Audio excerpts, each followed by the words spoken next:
విజయనగరం ప్రధాన అంశం మనం చూస్తే పరీక్షల ఫీవర్. మార్చి 1 నుంచే వివిధ తరగతుల పబ్లిక్ పరీక్షలు ప్రారంభం. 10వ తరగతి నుంచే డిగ్రీ ప్రవేశ పరీక్షలకు సిద్ధమవుతున్న లక్షల మంది విద్యార్థులు. ప్రైవేటు యాజమాన్యాల ఒత్తిళ్లతో విద్యార్థుల్లో టెన్షన్. పరీక్షల సీజన్ వచ్చేసింది. విద్యార్థులతో పాటు వారి తల్లిదండ్రులలో ఆ ఫీవర్ వెంటాడుతూ ఉంది.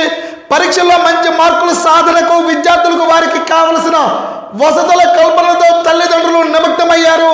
10వ తరగతి, ఇంటర్మీడియట్, ఓపెన్ స్కూల్, డిగ్రీ, వివిధ ప్రైవేటు పరీక్షలు మార్చి నెలలో ప్రారంభం కానున్నాయి. ఈ పరీక్షల కోసం దాదాపు లక్షల మందికి పైబడి విద్యార్థులు సన్నద్ధమవుతూ ఉన్నారు. పరీక్షల్లో అధిక మార్కులు సాధించాలన్న ఒత్తిడిలో విద్యార్థులు ఉండగా ఇన్నాళ్ళు చదివింది ఒకెత్తు, ఈ పరీక్షలు ఒకెత్తు. తమ పిల్లలు మంచి మార్కులు సాధించి పోటీ పరీక్షల్లో విజయం సాధించాలన్న ఆకాంక్ష తల్లిదండ్రుల్లో ఉంది. మరోవైపు విద్యార్థులు అధిక మందికి మొబైల్ ఫోన్ వినియోగం వ్యసనంగా మారింది. పరీక్షల సమయంలో సోషల్ మీడియా కబుర్లతో కాలక్షేపం చేస్తే ఆ ప్రభావం పరీక్షలపై పడుతుందన్న సైకాలజిస్టులు హెచ్చరికల తల్లిదండ్రుల ఆందోళనకు గురి చేస్తూ ఉన్నాయి. ఇంటికి దూరంగా ఉంటూ పరీక్షలకు సన్నద్ధమవుతున్న విద్యార్థుల విషయంలో మరింత ఎక్కువగా ఆలోచిస్తూ ఉన్నారు. మరోవైపు పలు ప్రైవేటు యాజమాన్యాలు విద్యార్థులు చదువును ఒత్తిడి పెంచుతూ ఉన్నాయి.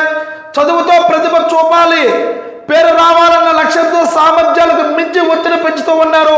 ఇది విద్యార్థుల మానసిక ఆరోగ్యాన్ని దెబ్బతీస్తుందని వైద్యులు హెచ్చరికలు అటు విద్యార్థులకు ఇటు తల్లిదండ్రులకు కలవరపెడుతూ ఉన్నట్టుగా చూస్తూ ఉన్నాం. అయితే ఇప్పుడు మనం ఇక్కడ ప్రధానంగా మనం చూస్తూ ఉన్నాం 10వ తరగతి విద్యార్థులకు సిద్ధమవుతున్న విద్యార్థులందరినీ మనం చూస్తూ ఉన్నాం, బిగ్ స్క్రీన్ పై చూస్తూ ఉన్నాం.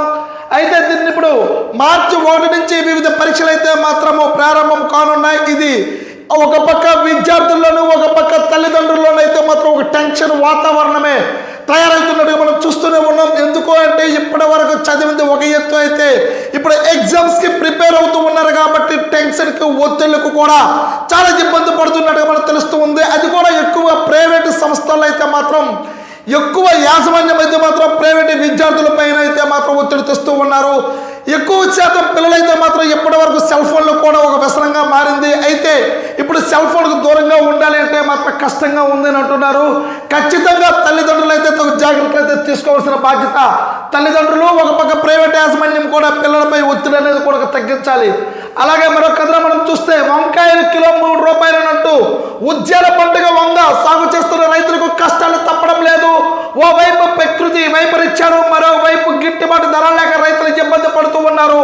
రామభద్రాపురం అంతర్రాష్ట్ర కూరగాయల మార్కెట్లో శుక్రవారం ఉదయం కిలో వంకాయలు 3 రూపాయలకే పడిపోయింది. ఆ ధర కూడా కొనుగోలు చేసే వ్యాపారులు రైతుల కోసం ఎదురు చూడాల్సి వస్తుంది. ఒక్కసారి ధరలు పత్రంతో గగ్గులు పెడుతూ ఉన్నారు. పెట్టుబడి రావడం లేదని, మరోవైపు ప్రభుత్వం నుంచి కనీస సాయం అందడం లేదంటూ ఆవేదన వ్యక్తం చేస్తూ ఉన్నారు. రైతన్న ఆదుకునేవారే కరువయ్యారు. అయితే మనం చూస్తూనే ఉన్నాం, ఎప్పుడు చూసినా సరే అధ్వానంగా రైతు భవిష్యత్తు అయితే మాత్రం ఎప్పుడు కూడాను అష్ట కష్టాలతోనే నడుస్తూ ఉన్నట్టు తెలుస్తూ ఉంది. ఇక్కడ వంకాయలు అయితే ఇప్పుడు ఒకేసారి కిలో 3 రూపాయలు పడిపోయేసరికి ఎవరు కొంటారా అని లబోదిబోయినట్టుగా ఈ దృశ్యాలు అయితే మనం చూస్తూ ఉన్నాం. అలాగే విజయనగరంలో ప్రధాన విషయం మనం చూస్తే అల్లుకున్న నిర్లక్ష్యం. విజయనగరం నుంచి కేఎల్పురం రోడ్లో బోర్డులు చూస్తూ ఉన్నాం. విజయనగరం జిల్లాలో ప్రధాన రహదారుల్లో ప్రయాణించే వాహన చోదకుల ప్రమాదాల గురించి హెచ్చరించే బోర్డులు నిర్వహణపై నిర్లక్ష్యం అల్లుకుంది. హెచ్చరిక బోర్డుల చుట్టూ తుప్పులు పెరిగి కనిపించడం లేదు. కొన్ని ఉంగిపోయినా పట్టించుకునేవారు కరువయ్యారు. దీనికి విజయనగరం నుంచి బొబ్బుల్లో వెళ్లే రోడ్లు కనిపించే హెచ్చరిక బోర్డులు నిర్వహించే సాక్ష్యం మనకు కనబడుతూ ఉన్నాయి. చూస్తూనే ఉన్నాం. విజయనగరం నుంచి కేఎల్పురం రోడ్లో బోర్డులు చూసాం. ద్వారకపూడి బ్రిడ్జి నుంచి మొత్తం తుప్పలతో బైపాస్ రోడ్లో చూస్తూ ఉన్నాం. పిచ్చి మొక్కల మధ్యలో బోర్డులు చూస్తూ ఉన్నాం. జేఎన్టీ రోడ్లో బోర్డు అయితే పూర్తి కప్పిస్తున్నట్టుగా స్క్రీన్ పై మనం చూస్తూ ఉన్నాం. అయితే ఎక్కడ చూసినా సరే బోర్డులన్నీ కూడా బైపాస్ లో మొత్తం పిచ్చి మొక్కలతో పూర్తిగా అల్లుకొని ఉన్నాయి. మరోపక్క చాలా బోర్డులు ఎక్కడ పడితే అక్కడ పడిపోయి ఉన్నాయి. కనీసం కూడా చోదకులకు మాత్రము వాహనం వెళ్ళేవారికి కానీ ఎవరికి కూడా కనిపించే ప్రసక్తి అయితే ఇక్కడ మనం చూస్తూనే ఉన్నాం. అలాగే మరొక ప్రధాన విషయం మనం చూస్తే హామీలు అమల్లో కూటమి విఫలం. మాట్లాడుతున్న వైఎస్ఆర్సీపీ జిల్లా అధ్యక్షుడు మధ్య శ్రీనివాసరావు ఎన్నికల్లో ఇచ్చిన హామీల అమల్లో కూటమి ప్రభుత్వం విఫలమైందని, దీన్ని ప్రశ్నించిన వైఎస్ఆర్సీపీ నేతలపై తప్పుడు కేసులకు తెగబడుతుందని జడ్పీ చైర్మన్ వైఎస్ఆర్సీపీ అధ్యక్షుడు మధ్య శ్రీనివాసరావు అయితే విమర్శించారు. అయితే ఈ సందర్భంగా మీడియాతో మాట్లాడుతూ సూపర్ 6 పథకాల అమలు విషయంలో ప్రజల దృష్టిని మళ్లించేందుకే పేదలపై కూటమి సర్కార్ దౌర్జన్యాలకు దిగుతుందన్నారు.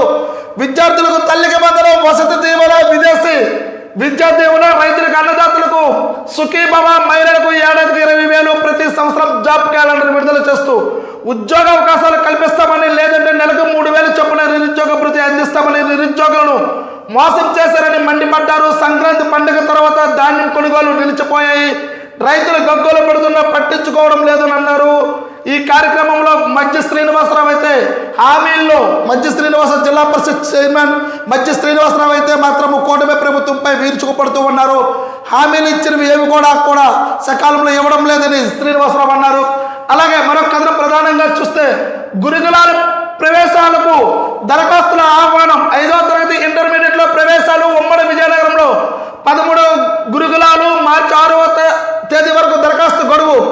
గురుకులాలలో చదవాలనుకునే విద్యార్థులకు శుభవార్త. 5వ తరగతి ఇంటర్మీడియట్లో వసతితో కూడిన ఉచిత విద్య అందించేందుకు ఎస్సీ, ఎస్టీ, బీసీ, ఈబీసీ విద్యార్థుల నుంచి డాక్టర్ బిఆర్ అంబేద్కర్ గురుకులాల్లో దరఖాస్తులు ఆహ్వానిస్తూ ఉన్నాయి. 2025-26 విద్యా సంవత్సరంలో ప్రవేశాలకు వచ్చే నెల 6వ తేదీ వరకు దరఖాస్తు గడువు ఉందన్నారు. గురుకులాల ఆంగ్ల మాధ్యమంలో బోధనతో పాటు నీట్, ఐఐటీలో ఉచిత శిక్షణ అందుతుంది.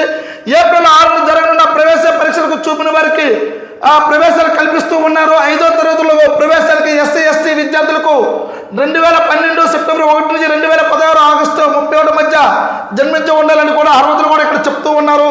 అయితే దరఖాస్తులు ఎలాగైతే అప్లై చేసుకోవాలని కూడా చెప్తూ ఉన్నారు. విద్యార్థులు ఆన్లైన్లో దరఖాస్తు చేసుకోవాల్సి ఉంటుంది.